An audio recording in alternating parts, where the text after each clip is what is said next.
Hello la famille, c'est une fois de moi, votre humble servante de l'Éternel, Maman Reggie Diangana. Je viens aujourd'hui pour vous parler de la gestion de la colère. Comment gérer sa colère et c'est quoi la colère? Nous allons parler de la colère, alors nous allons vous dire qu'est-ce que c'est la colère. Bien-aimés dans les seigneurs, la colère est définie comme ceci.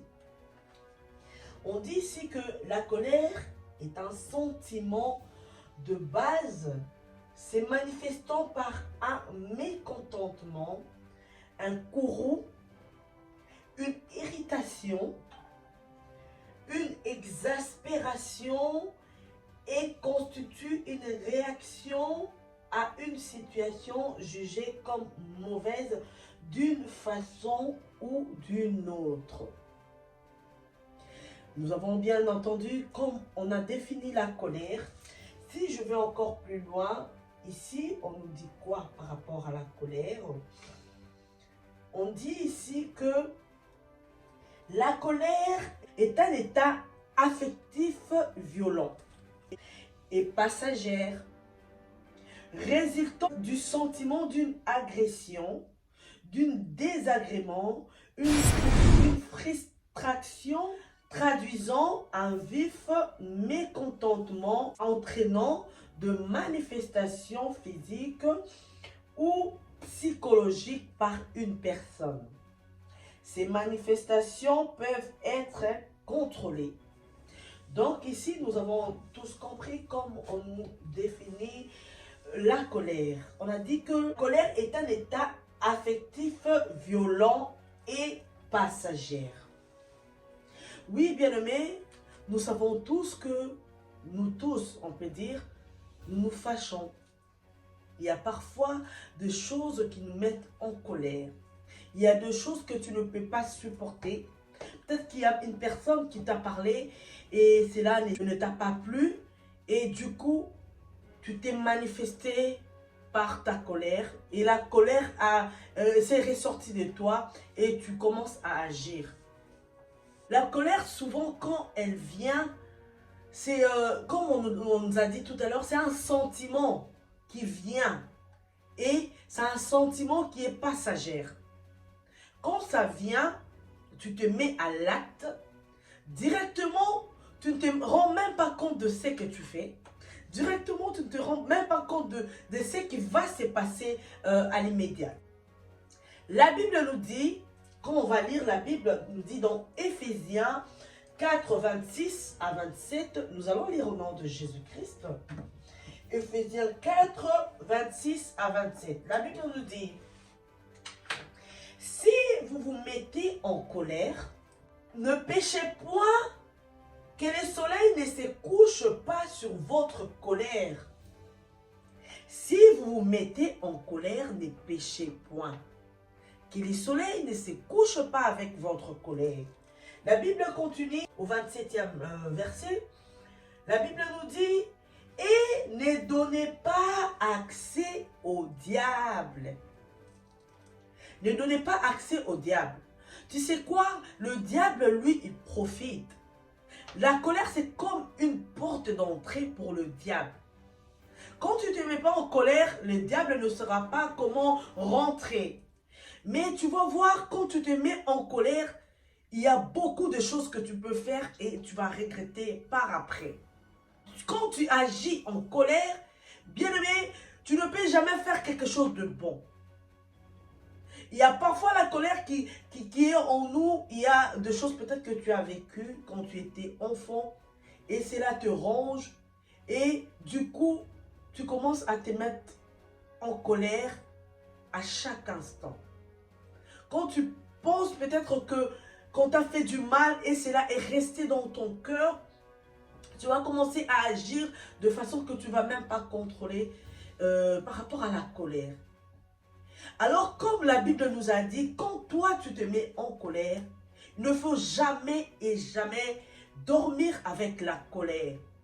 Si tu te mets en colère, la colère ne viendra que pour te détruire. La colère, c'est juste à toi-même que cela va nuire. Toi, tu vas croire que tu fais du mal à quelqu'un. Par exemple, tu t'es fâché contre quelqu'un, vous disputez.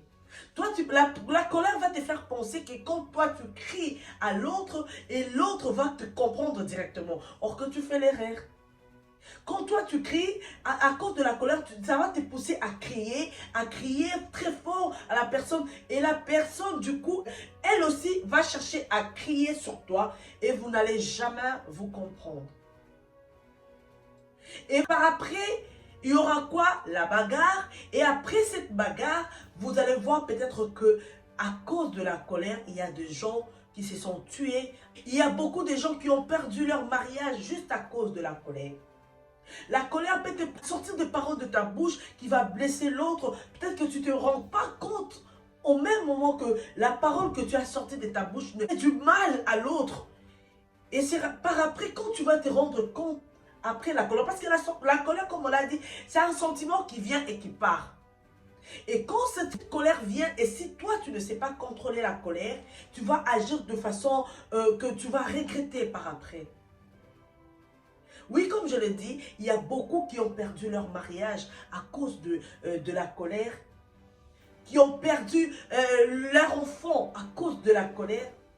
Oui, la colère peut te dire ton enfant a fait quelque chose. Et quand tu t'es fâché, tu prends, je vais lancer quelque chose à mon enfant, tu lances quelque chose et du coup, ton enfant meurt. Et toi, tu vas regretter par après parce que cette colère va sortir. Oui, ça va venir et le diable a profité derrière cette colère pour tuer ton enfant. Peut-être que tu vas dire quelque chose de mal à ton mari ou à ta femme et cela va blesser ta femme ou ton mari. Du coup, le mari a dit, c'est fini, moi et toi c'est fini. Ou encore la femme a dit, moi et toi c'est fini. C'est par après que tu vas te rendre compte que pourquoi j'avais fait cela. Et c'est la colère qui est venue t'arracher ton mariage. Il y a beaucoup qui ont perdu leur travail à cause de la colère. Il y a beaucoup qui ont perdu beaucoup d'opportunités à cause de la colère. La colère ne vient que t'arracher quelque chose que tu avais de bon. La colère ne vient que t'arracher quelque chose que tu as peut-être construit pendant longtemps. Mais juste à cause d'une petite colère, tu l'as perdu directement.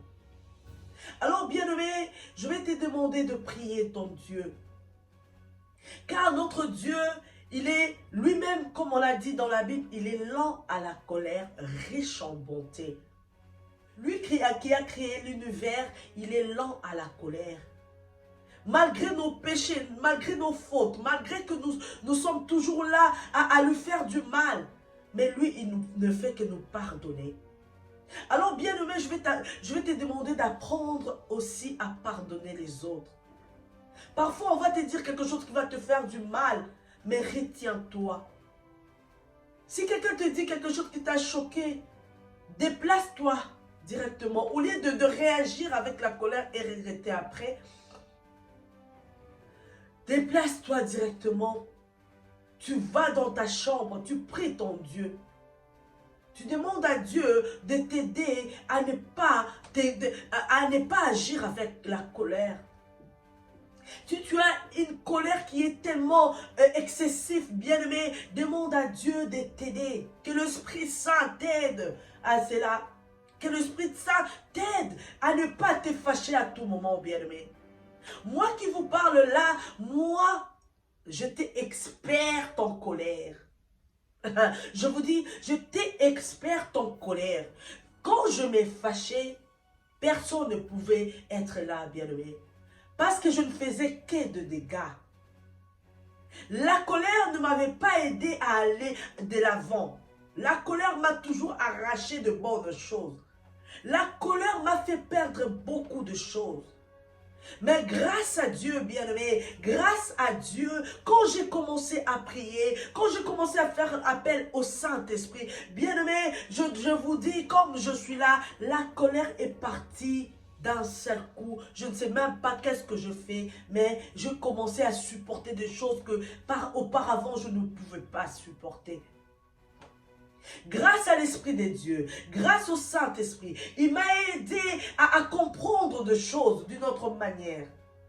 Le Saint-Esprit m'a aidé à ne pas agir avec la colère, à me taire d'abord, à voir les choses différemment. Si l'Esprit de Dieu m'a aidé, bien-aimé, je sais qu'il va aussi t'aider. Prie ton Dieu, rentre en profondeur, demande à ce Dieu-là de t'aider avec l'excès de ta colère, parce que je sais que la colère ne va pas t'aider à aller loin. La colère ne fera que t'arracher de bonnes choses. Que mon Dieu vous bénisse abondamment. C'était là votre maman Reggie Diagana avec un nouveau numéro de 10 minutes avec maman Reggie. On se retrouve la prochaine fois. Que mon Dieu vous bénisse abondamment. N'oubliez pas de liker et de partager la vidéo. Ciao!